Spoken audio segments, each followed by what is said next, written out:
TV 타임즈.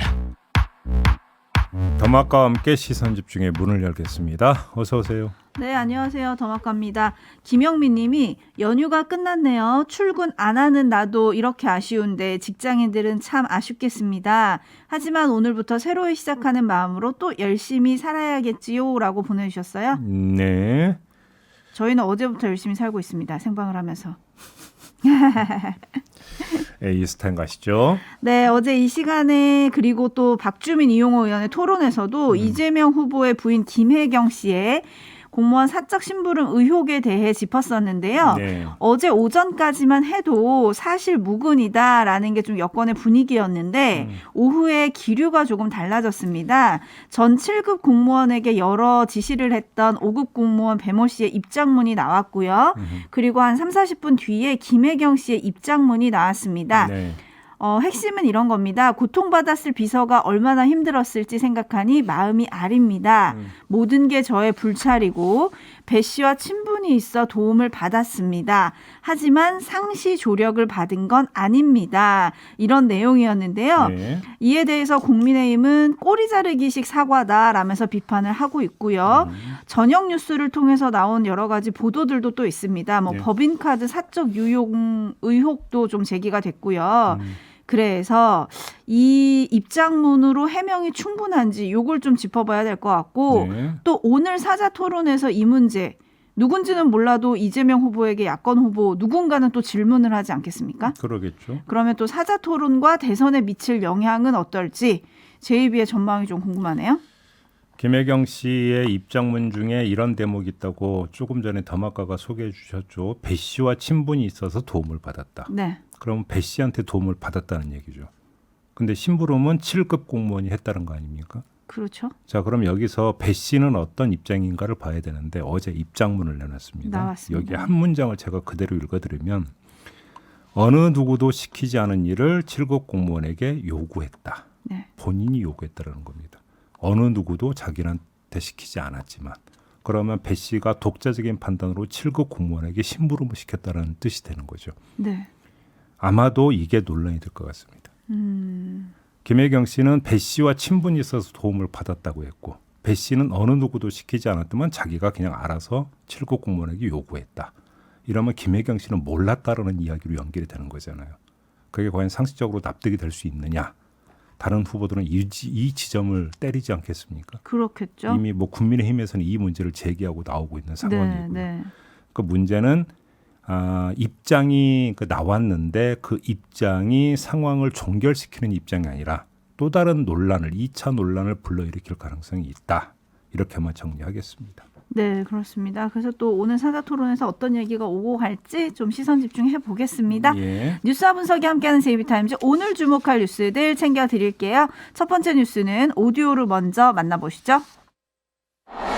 국민의힘 윤석열 후보는 지난달 30일 국민이 잘 차려놓은 밥상에 숟가락만 얹는 외국인 건강보험 문제를 해결하겠다는 글을 SNS에 올렸습니다. 한마디로 외국인, 특히 중국인이 건강보험 혜택을 지나치게 많이 받는다는 주장으로 윤 후보는 불공정과 허탈감을 해소하겠다고 밝혔습니다. 그러자 민주당은 윤 후보의 주장은 사실과 다르다고 했고 이재명 후보도 외국인 혐오 조장으로 득표하는 극우 포퓰리즘이라고 비판하고 나섰습니다.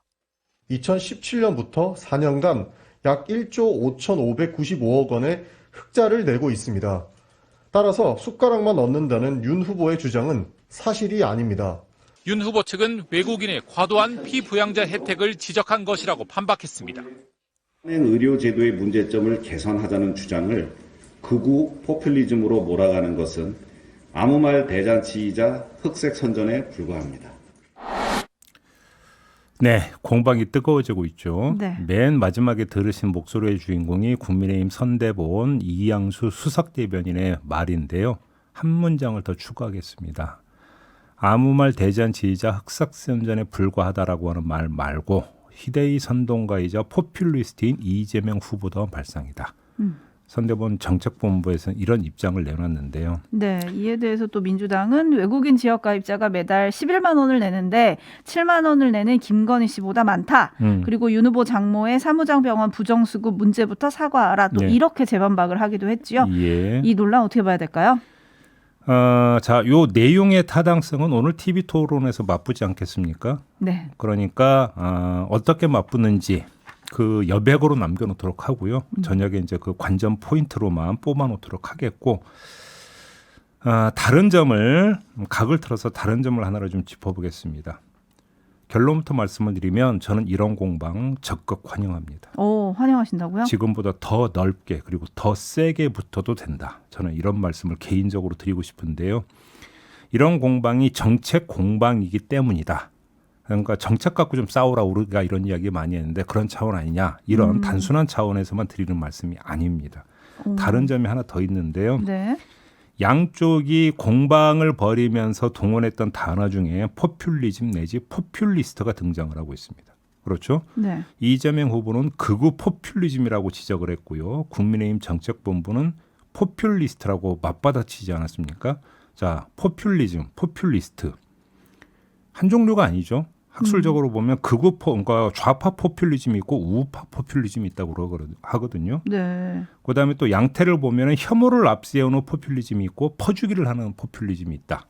이런 이야기가 되는데 차제에 이거 한번 교통 정리하고 좀 넘어갑시다. 어허. 양쪽이 전부 다 지금 포퓰리즘, 포퓰리스트 지금 이야기하고 있으니까 네. 뭐가 진짜 포퓰리즘이고 뭐가 더 악성인지 한번 좀 가려보자. 아주 중요한 계기가 지금 뭔가 마련된 거 아니겠습니까? 이런 거는 좀 싸워도 된다. 그럼 정리 좀 하자. 이런 차원에서 말씀을 드리는 겁니다. 그러면 싸워서 이기는 자가 악성인 건가요? 아니면 지는 자가 악성인 건가요? 물론 악화가 양화를 구축하는 경우가 있기 때문에 승과 패에 따라서 악성과 아닌 게 갈라지지는 않는다고 봐야 되겠죠. 다만 국민 입장에서는 정치권에서 걸핏하면 포퓰리즘, 포퓰리스트 이야기하는데 정말로 문제가 뭔지를 좀 가릴 수 있는 기준을 확보를 해야 되는 거 아니겠습니까? 네. 국민 입장에서는 네. 이거 한번 하자라는 겁니다. 네. 8892님이 우리 정치나 언론의 수준이 건강한 논쟁이 될 수 있을까요? 그 여과 과정에서 왜곡이 발생한다는 말씀이잖아요. 네. TV 토론은 여과 과정이 없지 않습니까? 아하. 그렇죠? 그냥 바로 직접 시연하고 직접 보는 거 아니겠습니까? 네. 그래서 한번 보자라는 이야기죠. 네, 지금 완타치님은 윤 후보님 외국인들 차별하지 마세요. 그분들 없으면 우리 경제 더 힘들어집니다. 이런 지금 의견을 또 보내주고 계신데 JTBC에서 예전에 했던 비정상회담이라는 프로그램이 있었죠. 거기에 네. 출연했던 러시아 출신 귀화 방송인 일리아 씨가 트위터에 거짓말과 인종차별 부추기기 2022년 대한민국 대선 후보 수준입니까? 알아보고 글 썼으면 좋겠습니다. 라면서 이제 팩트체크를 한 기사를 첨부한 글이 또 보도가 되기도 했거든요. 예. 그래서 좀 찾아봤더니 한겨레에 따르면 2017년부터 2020년까지 최근 4년간 국내 거주하는 외국인 대상 보험료 재정 수지는 1조 5천억 원 흑자입니다. 그리고 2019년 12월 기준으로 외국인 직장 가입자의 한 명당 피부양자 수는 내국인의 37%에 불과하다. 이런 보도가 있었고요. 예. 또 나라살림연구소 이상민 연구위원은 2017년부터 최근 5년간 외국인이 건보해낸 돈은 1인당 평균 500만 원. 이에 반해서 받은 혜택은 200만 원. 이다. 이런 점을 또 짚었습니다. 그러면서 외국인이 국내에 들어와 일하는 건 우리 경제에 이득이다라는 점도 지적을 했는데요. 또 외국인이 보험료를 먹튀했다. 이 기사가 악의적으로 아주 나쁘게 쓰였는데 2000년 2월 2일 그러니까 2년 전이죠. 똑같은 날 반복이 되는지 안타깝다. 이런 글을 또 올리기도 했더라고요. 2020년. 네. 네. 그러니까 2년 전 똑같은 날 이런 기사가 있었대요. 아니 오늘 TV 토론에서 이야기할 거 이렇게 더마카가 다 이야기를 해버리면 네. 어떻게 합니까? 알면 더 잘 보이니까요. 요런 거 일단 머리에 탑재하시고 토론을 보시면서 누가 말을 잘하나 요런 거 체크하시면 되겠습니다. 알겠습니다. 한 말씀만 더 드리면 저는 그 외국에서 포퓰리즘이 기승을 부리고 있다는 뉴스 수없이 보지 않았습니까? 네. 근데 저는 대한민국 정치를 보면서 오히려 그러니까 그 포퓰리즘이 별로 그러니까 그 외국처럼 기승을 부리지 않고 있다라고 하는 점은 긍정적으로 저 개인적으로 그렇게 봤었거든요. 근데 이번 대선을 거치면서 그게 꼬물꼬물되고 있다라고 하는 어떤 느낌을 받고 있는데 네. 이게 본격화되면 상당히 문제가 심각해질 수가 있습니다. 이건 뭐 그러니까 대통령이 누가 되느냐의 문제를 뛰어넘는 저는 문제라고 보거든요. 대한민국 사회를 되게 왜곡되게 틀어줄 수가 있기 때문입니다. 네. 저는 그런 점에서도 이거는 확실하게 한번 좀 끝을 봐야 될 문제다. 라고 하는 차원에서 아까 말씀을 드렸던 거거든요. 오늘이 그 서막이 될 수 있을지 지켜보도록 하겠고요. 예. 하지만 대비되는 촌철님들 의견도 있어서요. 9849님은 건강보험 재정 고갈이 눈앞인데 지금이라도 정리를 좀 해야 된다. 이런 의견 보내주셨고요. 4602님은 세계 7위 무역국인 대한민국에서 이런 외국인 혐오와 차별 발성이 나온다는 것에 개탄을 금할 수가 없다. 또 이런 의견을 보내주셨습니다. 아무튼 오늘 토론 이 문제 나오면 좀 뜨거울 것 같으니까요. 여러분 제가 설명해 드렸죠. 요거 잘 생각하셔가지고 좀 지켜보시면 좋을 것 같고요. 제이비타임즈 다음 주목할 뉴스는 어떤 건가요? 홍준표 의원이 어제 청년의 꿈 홈페이지에 그 6월 지방선거 때 대구시장 출마 가능성을 묻는 질문이 올라오자 뭐라고 대답을 했냐면 3월 9일 그러니까 대선 투표일이죠. 네. 3월 9일 이후 결정할 일이다 이렇게 답을 했어요. 오호. 지난달에도 비슷한 질문이 올라왔는데 그때도 대선이 끝난 뒤에나 판단은 문제다 이렇게 답을 했죠. 근데 다들 출마하시는 걸로 생각을 하던데요. 그러니까 딱 잘라 노 안 하고 있지 않습니까? 네. 정치인이 딱 잘라 노 안 하면 한다는 얘기로 다들 이제 그런 식으로 해석을 하긴 하는데 아무튼 자 마음은 굴뚝이죠. 마음은 굴뚝인데 아직은 연기만 피우는 중이다. 이렇게 정리를 하면 될 것 같은데요. 그럴 수밖에 없는 게 자 대선에서 만약에 윤석열 후보가 패배를 한다고 가정을 해보죠. 그럼 어떻게 되겠습니까? 국민의힘은 구심력을 잃고 극심한 분란에 휘말릴 거고요. 네. 이 분란은 지방선거에 출마는 국민의힘 후보들에게 엄청난 악영향을 미치게 될 겁니다. 그렇겠죠. 이런 상황에서 당선 안정권이 어디가 되겠습니까? TK. TK 지역이 되겠죠. 그런 점에서 대구시장은 매력적이라고 봐야 되겠죠. 네. 거기다가 또 TK는 보수의 심장이라고 꼽히기 때문에 차기를 도전하는 교두보가 되는 지역일 수도 있겠고요. 아울러서 당 분란 상황은 자신의 대구시장 도전을 제어할 힘이 없어짐을 의미하는 것이기 때문에 대중적 지지세만 있다면 그냥 밀어붙일 수 있다. 이런 정치적 판단을 할 수가 있는 거겠죠. 네. 그렇기 때문에 대선 결과를 보고자 하는 측면이 하나가 있겠고요. 정반대로 윤석열 후보가 대선에서 승리하는 경우를 한번 봅시다. 이렇게 되면 지방선거의 공천권은 윤석열 후보 내지 윤핵관으로 불렸던 측근들이 행사할 가능성이 높다고 봐야 되겠죠. 이전의 정치 경험치 기획학에서 보면 그렇습니다. 바로 이 점 때문에 홍준표 의원이 지난달 29일에 상임 고문으로 선대본부에 합류한 것 아니겠습니까? 네. 다시 말해서 보험 든 거다. 이렇게 봐야 되는 거 아니겠어요? 아무튼 이 두 경우의 수를 모두 종합을 해보면 홍준표 의원의 마음은 6월 대구에 가 있는 건 거의 분명하다. 어떤 경우의 수로 하더라도 그러하다. 네. 이렇게 정리를 해야 될 것 같습니다. 근데 제이비 얘기를 듣다 보니까 만약에 윤석열 후보가 대선에서 패배하면 홍준표 의원에게도 책임론이 제기가 되면서 오히려 나서기가 조금 민구스러운 상황이 생기는 거는 아닌가요? 선대본에 합류하지 않으면 책임론이 그 명분이 서겠죠. 근데 선대본 상임 고문으로 합류를 했잖아요. 네. 그래서 나는 막판에 백의종군했고 열과성을 다했다가 되면 책임론이 자신한테 본격적으로 떨어지는 걸 막을 수 있는 거 아니겠습니까? 거꾸로. 그렇군요. 네. 송영길 민주당 대표는 윤석열 후보가 당선이 되면 이준석 대표랑 홍준표 의원은 팽당할 수밖에 없다. 이렇게 또 단적으로 말했던데요. 이럴 가능성도 배제할 수 없는데요. 또 거꾸로 그럼 선대본에 합류하지 않으면 팽하고 말 것도 없이 그냥 어떻게 되는 거겠습니까? 그냥 그렇게 되는 거 아니겠습니까? 사라지는 건가요? 그러면 자기 방어의 어떤 명분에 있어서 선대본 합류가 더 득이 됩니까? 실이 되겠습니까? 뻔한 계산 아니겠습니까? 네. 근데 조금 시끄럽게 들어가셨잖아요. 네. 그래서 이제 29일에 선대본 상임 고문직을 수락을 했는데 저는 그게 궁금합니다. 상임 고문의 역할이 어디까지인가?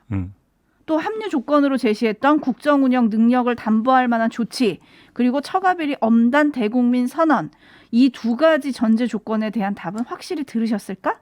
아니 저희 들은 적 없잖아요. 아까 윤석열 홍 후보 이런 의원님이요. 윤석열 후보 이런 거 발표한 적 없잖아요. 네. 그러니까 윤석열 대 홍준표 두 사람 간의 지금 관계가 어떻게 지금 돼 있는지를 아주 단적으로 보여주는 거잖아요. 아쉬운 사람은 누구다? 홍준표 의원이다. 그렇군요. 이렇게 정리를 해야 되는 거죠. 아쉬운 사람이 우물을 원래 찾는 거죠? 네. 네, 뉴스와 분석이 함께하는 JB타임즈 다음 주목할 뉴스는 어떤 건가요? 어제 아침에 광주 화정 아이파크 붕괴 사고 현장에서 대형 콘크리트 구조물이 무너져 내렸습니다. 8시 7분쯤에 201동 서쪽 외벽에 걸친 구조물이 떨어진 건데요. 무게만 25톤 정도 됐다고 합니다. 네. 이 가운데 큰 덩어리는 22층에 걸쳐 있다고 하고요. 나머지는 지상으로 떨어졌다고 하는데 다행히 인명 피해는 없었습니다. 당시 관리자 8명을 포함해서 구조대원까지 합쳐서 한 20명 정도가 현장에 있었는데 건물 내부 탐색조가 몇 분 전에 이상징후를 포착해서 사람들에게 무전으로 피하라고 알려준 덕분이었다고 합니다. 네, 그래서 총 대피한 인원이 한 전체적으로 보면 150여 명이 좀 된다고 하던데 네. 정말 천만다행입니다. 생각만 하면 너무 끔찍하거든요. 그럼요. 네. 자, 그런데 실종자 가족들 가슴 조이는 뭐 소식이기도 하지 않겠습니까? 조그마한 충격에도 어떤 사고가 발생할지 모르는 현장 상황이다. 이걸 다시 한번 확인시켜 준 거잖아요. 어제 그거는. 네. 따라서 수색 작업 어떻게 되겠습니까? 더욱 조심조심 이렇게 될 수밖에 없는 거겠죠. 그렇죠. 안전 진단을 다시 해야 된다고 그러더라고요. 그러니까요. 입주 예정자 입장에서도 답답한 건 마찬가지인 게 실종자 수색이 완료돼야 뭐 철거를 하고 다시 지을지 말지 결정할 수 있는 거 아니겠습니까? 네. 그리고 그게 결정이 나야 이사 계획 등을 다시 세울 수 있는 건데 이게 부지하 세월이다 이렇게 돼버리는 거잖아요. 그렇죠? 그렇죠. 그럼에도 불구하고 첫째도 둘째도 안전인 것 아니겠습니까? 그렇죠. 네. 실종자 6명 중에서 이제 4번째 매몰자가 어제 발견이 됐는데 그러게요. 추가 붕괴 위험이 커지면서 아마 수습에는 시간이 상당히 오래 걸릴 거다 이런 뉴스도 전해졌습니다. 네. 사고 직후 실종된 6명 가운데 현재 2명은 숨진 채 수습이 됐고 2명은 매몰됐고 나머지 2명은 좀 위치가 확인이 되지 않는 상황인데요. 네. 어제 저희가 현장에 있는 피해자 가족과 좀 연락이 닿았습니다. 그래서 심경을 좀 들어볼 수 있었는데 피해자 가족들 모두 현장에 있다며 구조의 속도가 분나했는데 이런 날벼락이다 이런 얘기를 좀 하시면서 그러니까요. 할 말이 없다고 하시더라고요. 다시 한번 느끼지만 이게 도대체 오늘날 한국에서 일어날 수 있는 사고인지 좀 원망스럽기도 하고 안타깝기도 합니다. 현대산업개발은 지금 현장에서 뭘 어떻게 하고 있는지 참 궁금하기도 해요. 그러니까요. 그렇죠? 그러니까요. 지금 이제 마무리해야 되는 시간인데요. 1102님이 오늘 TV토론 언제 시작하나요? 라고 물어주셨네요. 네. 언제 시작해요? JB 모르세요? 더 막 가까이 얘기해 주세요. 저녁 8시부터 합니다, 여러분. 8시부터 네, MBC, 지상파. KBS, SBS 지상 3사가 주관을 해서 뭐 3파요, 공동 중계를 3파는. 합니다. 지상파 3사가 네, 지상파 3사가 MBC를 보시면 돼요, 여러분. 8시부터 합니다. 네, 공동으로 중계를 합니다. 네, JB가 관전 포인트 하나만 꼽아주세요. 관전 포인트? 네. 그거는 유튜브 연장 방송 창긴노설에서. 오늘요? 네. 잠시 후에 8시 반에? 네. 네, 여러분 그때 시청해 주시고요. 네. 그리고 오늘 국회에서는 정부가 제출한 14조 원 규모의 추가 경정 예산안을 놓고 본격 심사를 시작을 합니다. 네. 지금 민주당은 더 증액하자라고 그렇죠. 얘기를 하고 있죠. 예. 근데 증액은 사실 국민의힘도 하고 있어가지고 정부가 제출한 건 14조 원인데 얼마나 더 늘어날지 또 언제 합의가 될지 이것도 좀 시선 집중해봐야 할 것 같습니다. 알겠습니다. 자, 이렇게 마무리하죠. 더마카 수고하셨습니다. 고맙습니다.